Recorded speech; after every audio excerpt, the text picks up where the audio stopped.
little bit about me, not that many audience, but my name is Rahimi. I am an associate professor here in software engineering.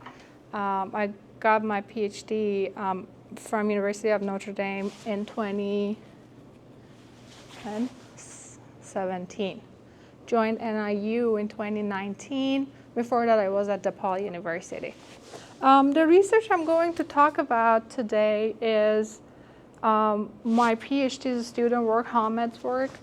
And it's based on designing and implementing an AI-driven requirements engineering framework, which is tailored to evaluate AI-based software. So as I said, my background is in software engineering. So before, like 2 decades ago, we used to build software conventionally. We started with a set of requirement specification. We write source code for that, and then we will evaluate the software success based on how much the source code meets those specifications that started the process of engineering. Then came in AI. It made things a little different. It made things easy, but also more difficult. The differences was that now we did not start building software based on a set of requirement specifications. The specifications was supposed to say what the software is supposed to do, and more importantly, what it's not supposed to do.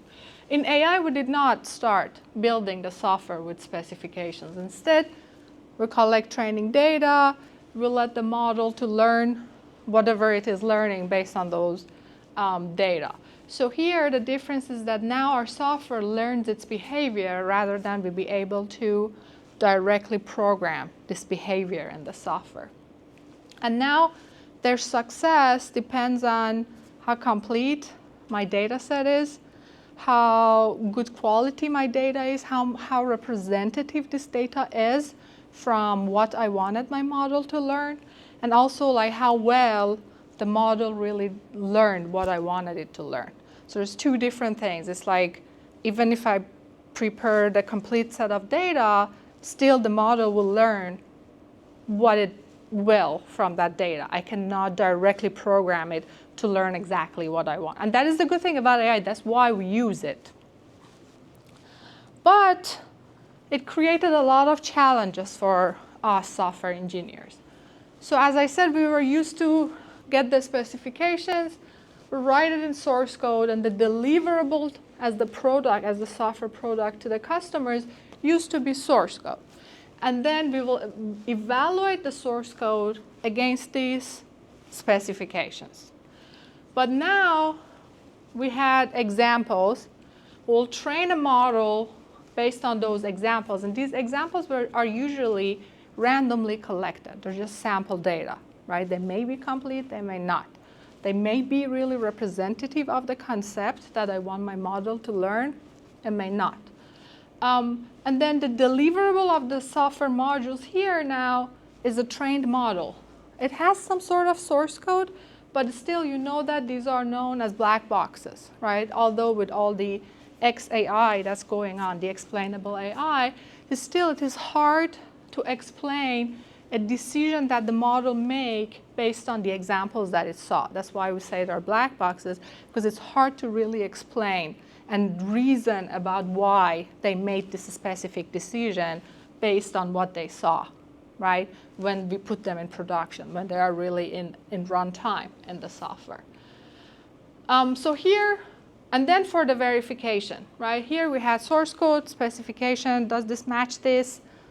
Maybe, maybe not. Here, no specification. This is black box. What can I verify what against what? You know, there's no specifications, and I cannot really explain the model to verify it against the specifications, even if I had it, right? So it makes evaluating software which use AI models to be really challenging. When I say there's no requirement specifications, of course, there are system-level requirement specifications. For example, for ADS, for automated driving system, right? For its feature that is expected to automatically detect pedestrian, for pedestrian detectors, okay? System level requirements, for example, says that the system shall detect pedestrians within a specific distance with a specific accuracy, right? These exist for the system. But what is the pedestrian here? How can I tell the model what I mean by the pedestrian? I cannot say in Java or in Python that if, for example, you see something that is a torso with arms and legs, that might be a pedestrian, right? This is where I use AI, and that's why it helped me, because it's hard for me to really specify a pedestrian. So instead, I will collect a set of images, videos of different looking pedestrians, and then let the model itself to learn the specification of pedestrian, rather than I say, if do this, then do that in source code, right? But then comes the question that how good my model really saw those samples of different looking pedestrians. Did it see pedestrians on scooters? Sometimes pedestrian may appear as children on roller skates. Is my model able to detect a person who is pushing a wheelchair as a pedestrian? But how about if the person is sitting in the wheelchair? How about if my pedestrian is wearing a Halloween costume which looks like a hot dog? Is it able to detect a pedestrian who is wearing a Snoopy costume? Or those that are, for example, camouflaging, right? These, if it was source code, you could verify that in the code. But here, it's hard. So these are the type of challenges that we're dealing with. So the work that I'm going to present here is just one small piece of a set of research that we were doing.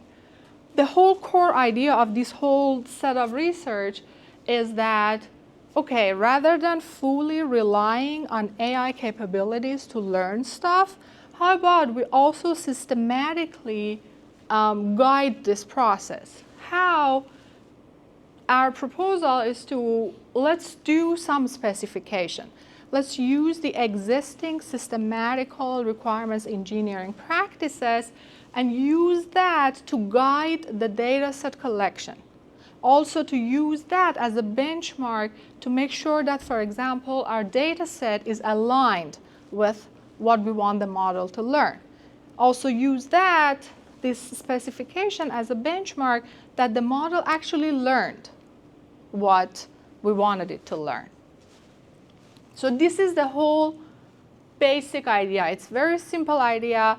We're saying use AI capabilities, let the model learn things, but also we can do what we used to do for software. We can start with building a set of specifications and then use that to kind of guide this process, to guide the data set collection and to guide the model verification. So this is an older piece that we've done. I'm not going to go in all the details, but this was a framework that we initially developed. It's called REES, Requirements Engineering for AI Software Engineering. What it does is that it will translate this implicit domain knowledge. So me as a human driver, I kind of have this knowledge what a pedestrian should look like, right? How can I take this existing but implicit domain knowledge and turn it into some structured specifications? This will help to define the concepts that are hard for a human to define, such as pedestrian, right? And what is the point of having this is that we can use this as a benchmark to define actionable constraints for data set and model development.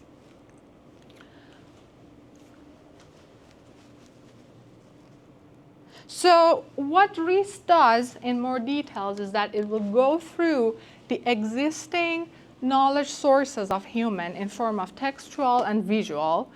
And for the textual one, it does a set of, so I'm not going to go in details, but there's like multiple papers on this that I can refer you to. But for the textual, we use a lot of natural language processing techniques and searches through sources that are written in natural language, such as encyclopedias, the existing books, news feeds, social media, depending on what concept we are trying to structure. Dictionaries, legal documents, and so on. For the visual, we do image processing. It uses scene graph generation and tries to extract specifications in this example for pedestrians based on the visual. So for example, there are a set of specifications that come out as pedestrian, for example, is a people, a person, a woman, a child, a man, different, and these keep going. Like this is our set of things. A pedestrian may be wearing pants, shirt, shoe, jean, blah, blah, blah, blah, and maybe carrying bag, umbrella, blah, and all of these are extracted from these existing sources, either in form of textual or visual. Then when we have this, so the output of this is like interconnected semantic webs and ontologies. I don't know how familiar you guys are with ontologies, but they are more like structured webs that connect this term, something similar to this, but very, very larger than that. So all this information is stored in form of ontologies. And then what is the whole point of that? Then we developed another framework, we called it PAID, that what it does is that it will use those specifications to find weaknesses in different data sets. So these three data sets are the benchmark data sets, image data sets that are used for automotive domain. City Percent, Eurocity, Caltech, you can look at this. These are like very, very large driving data sets that have like different pedestrians, cars, and everything about driving, about automotive domain. So we use that benchmark that we earlier built by Reese and identified the topics, because in the ontologies we also have different levels of topics. So the specifications like have the ones that are related have a higher level topic, and then again some of them that are more related have another higher level topic. So there's like the hierarchy of topics. So these that you see here are a set of topics that are related, that they were extracted. And then the gray ones show that these were the topics that were missing in these data sets. So trying to match each of these data sets with the benchmark that Reese built, this shows the weaknesses that exist in all three of these data sets. Is there any question? What are the edges? The edges just show that these are the different topics, and these were the higher level topics that because these were, for example, related topics to each other, and the node, it doesn't show it here. But these will be a higher level topic that are related to all the nodes below it. So the H, I, J, those are the topics? Topic. They do have semantic meanings? Yes. Are they predefined, or they are extracted from the data? They are what? Predefined? No, they were extracted from data by topic modeling. Oh. Yeah. I have a question. So these things are extracted manually? No, with all, and so some of these were from NLP. So the NLP one, we just had three. So if I want to go into detail, we had like triples. We had like subject, predicate, object for the textual one. And the predicate for textual was fixed. Either it has a, is a, or does. So they were fixed. And then for the visual, because we use scene graph, it will extract what relation exactly exists, depending on how well the model is trained, but it will extract the relation between them.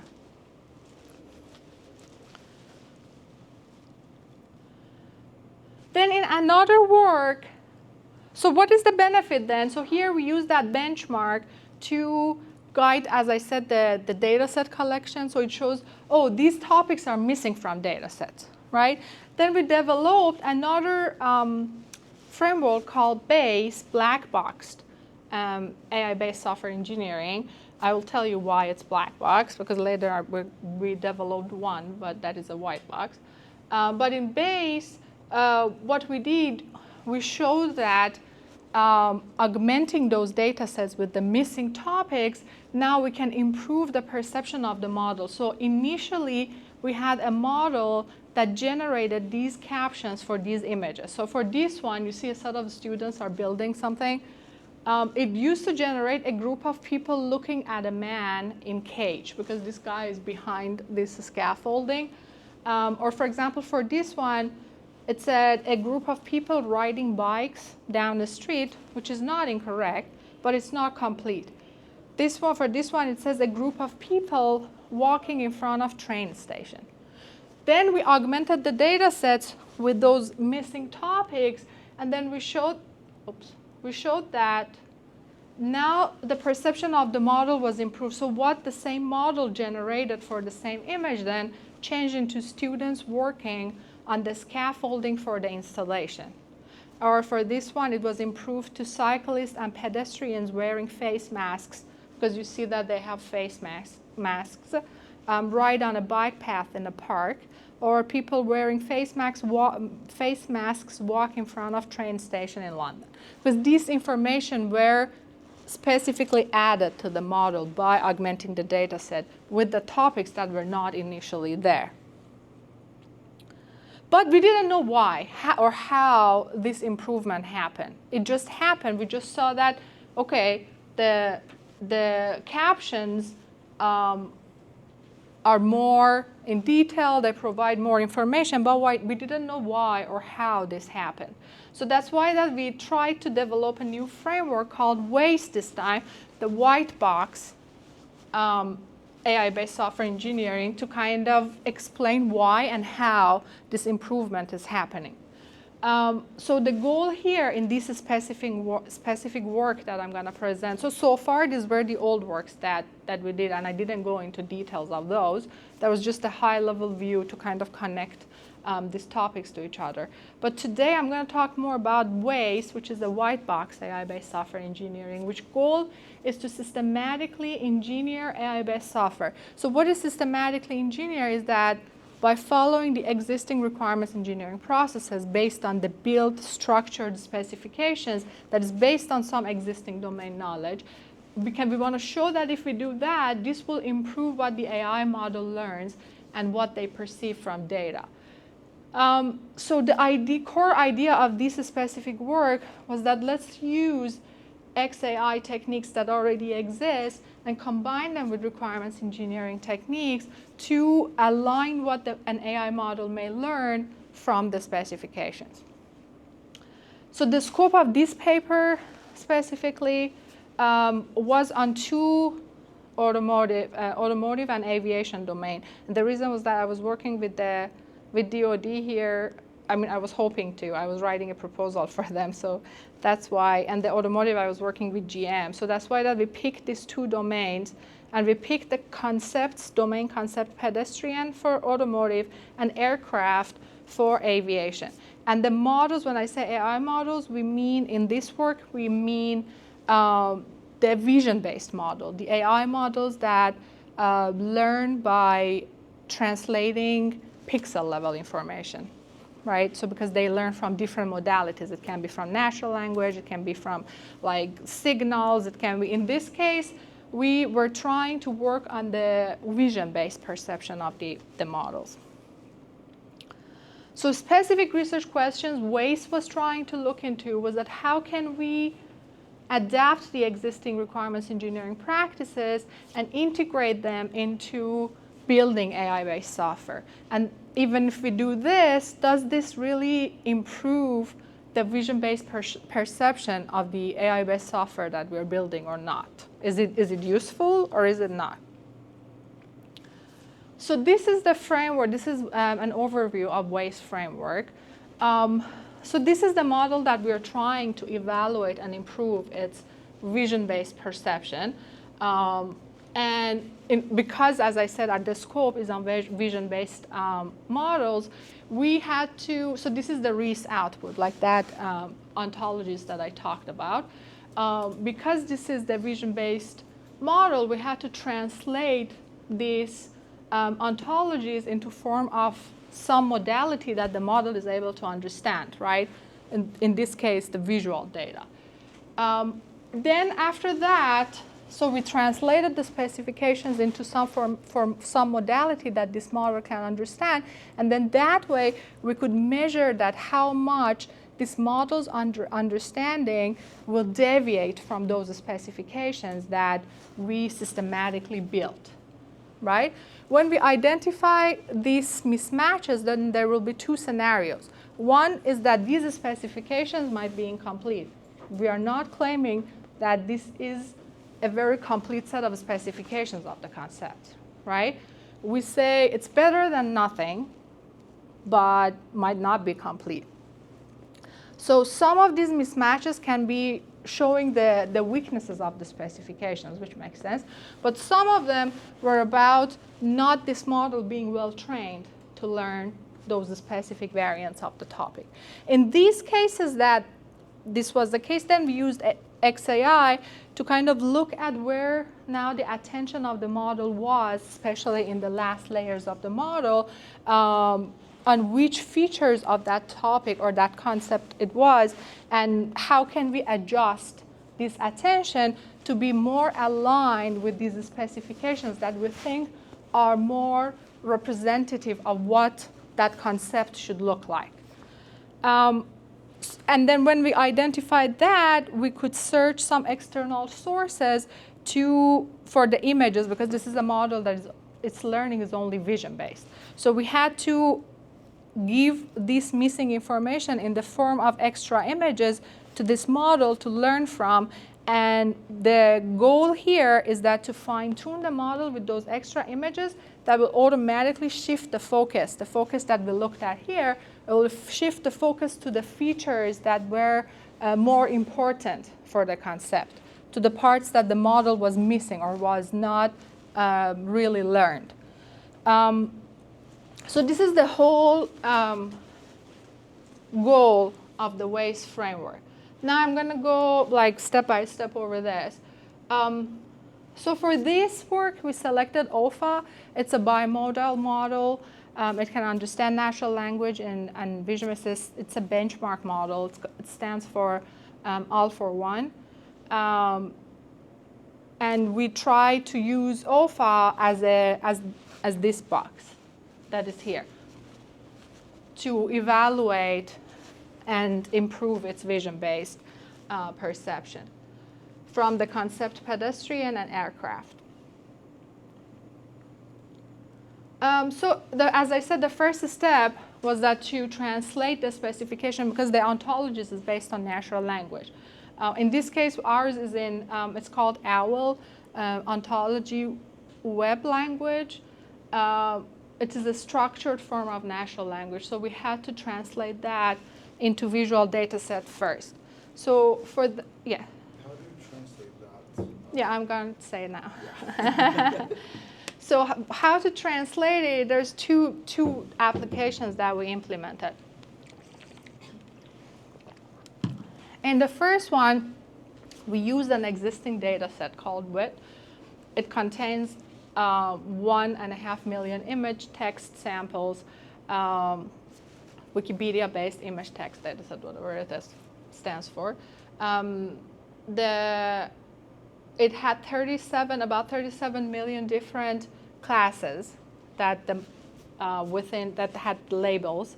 And then out of these, we followed a process to select the images that were related to each of those topics that we had.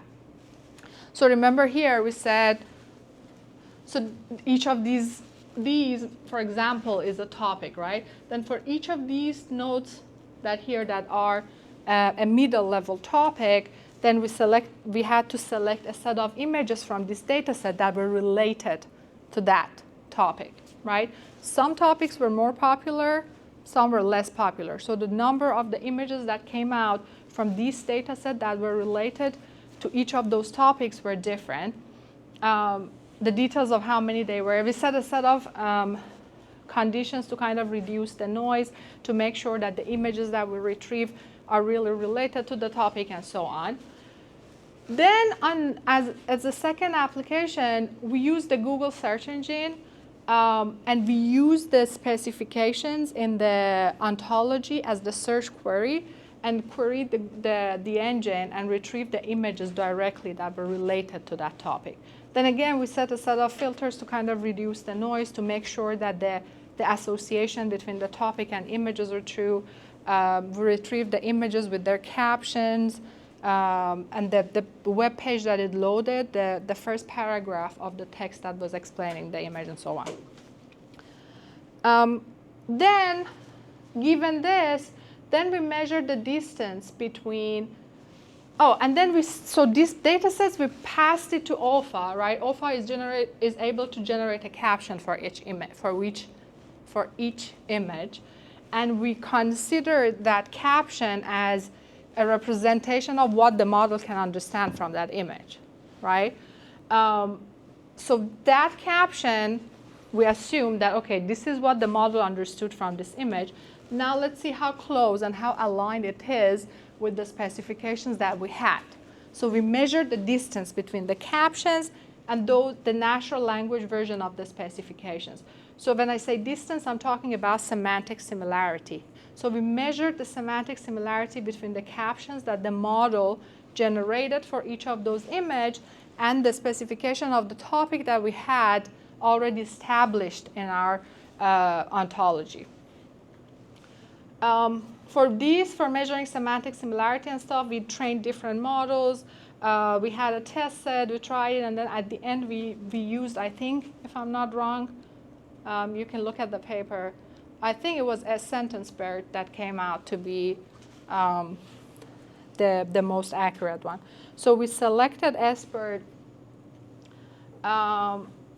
So the larger this distance, it would show that the model deviated more than from our specifications. In those cases, then we looked at the attention scores of the final layer. So for example, here, the model generated a woman in a mask riding a bike. The woman is in the wheelchair and is on the street, right? So rather than saying a wheelchair, it says a bike. It shows, so this color code shows that where the focus of the model was, and also in in natural language. So it shows that the attention of the model was first of all on mask, then on bike, and then on woman. And then, or in this one, for example, OFA generated a woman pushing a motorcycle in the rain while it's a homeless pedestrian pushing the cart down the street, right? And you see that the focus of the model here is on the wheel of the cart rather than being on the person who is really walking, right? So this was this step. Then, so we had topics, right? So for example, this image was related to the topic that we had, a topic called physically challenged pedestrians, and then one subtopic of pedestrians in wheelchair. So initially we knew that this is related to that topic, and then measuring the distance of that with what this model generated showed this deviation of the model. So to improve that, to shift the focus of the model to features that are more important, in this case, a set of images from of people on wheelchair, not necessarily pedestrians, were retrieved from an external data source. So again, here we had two different processes we followed. The details are in the paper on how we selected those set of images, but again, we had like thresholds that the image had to meet in order to be selected as the image related to that. So for that reason, for some less popular topics, there were less images that were collected, and there were more for the other ones.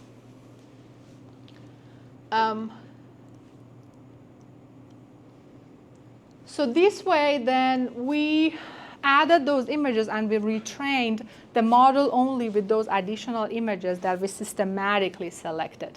And this retraining the model was continued until the dissimilarity of the generated captions of the model and the specifications were below a certain level, right?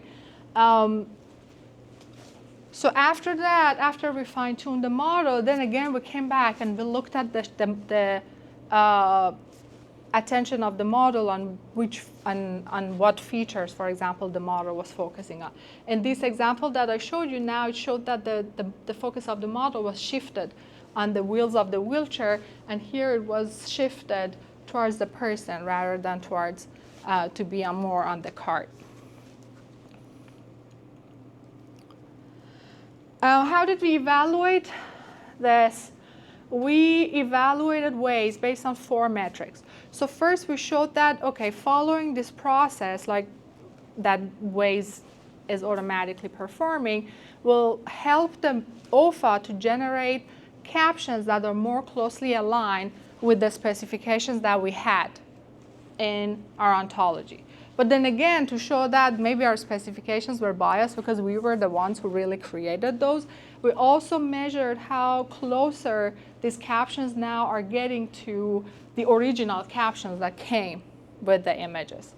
And then we used some set of existing metrics that are simulating that how humans would actually write captions for you, how similar, how closer the caption that the model generated is to what an actual human would generate. Right? So there are the existing metrics that we used. And then at the end, we showed that, okay, we think that the perception is more aligned with the specification, the caption of the image, and blah, blah. But what does it mean at the end? We showed that, okay, now let's see, does it improve the perception of the model from that topic or not? Can it now recognize more pedestrian than before or not?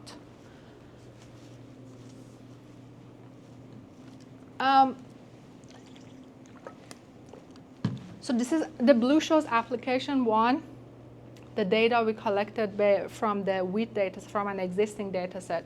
The orange shows application 2, which is based on the data set we built. The reason we did this one was because we found that this data set, although it's a benchmark and so many research use it, set of the captions that come with the images are not necessarily of good quality. Some of them are very short, not descriptive of the image. They were not good enough, and that is the reason that we built our own data set. Base is the model before it goes through Waze.